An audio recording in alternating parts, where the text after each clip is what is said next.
On considère le problème suivant. On se place dans un repère orthonormé. On considère le point A de coordonnées 0, 2. On considère la courbe d'équation y égale ln de x. On prend un point quelconque sur cette courbe et on va rechercher où placer le point M sur la courbe pour que la distance AM soit la plus petite possible.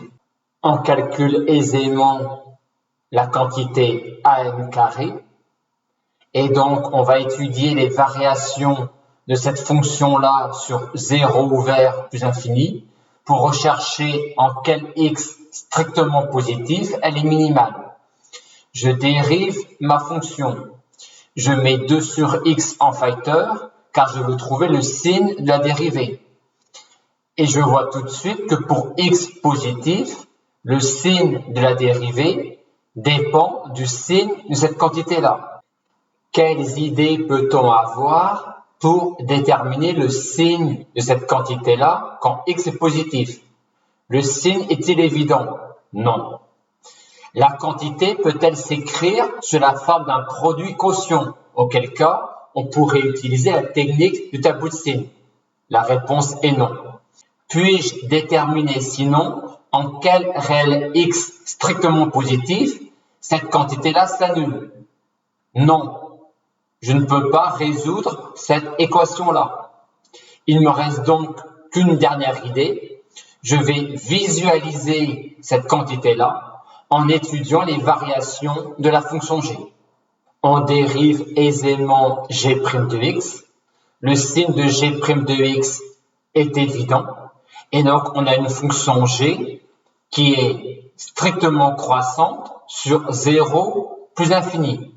Or, quand x tend vers 0, cette quantité-là tend vers 0, celle-là tend vers moins l'infini, et celle-là reste égale à moins 2. Donc, au total, quand x tend vers 0, cette quantité-là tend vers moins l'infini.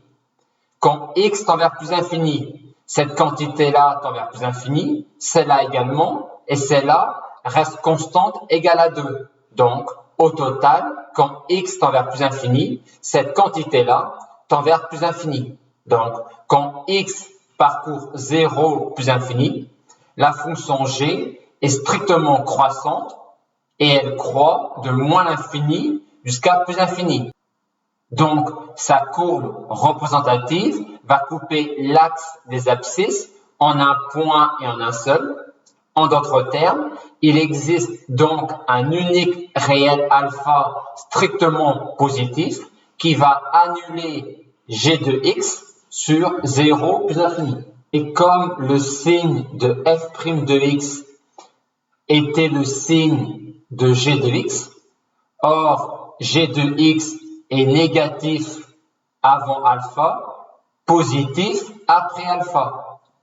Donc, on peut maintenant dresser le tableau de variation de f de x et on voit que f de x est minimal quand x parcourt 0 plus infini ouvert pour x égale alpha. Passons maintenant à la dernière question de l'exercice. On demande si la droite AP est perpendiculaire à la tangente à ma courbe en ce point-là.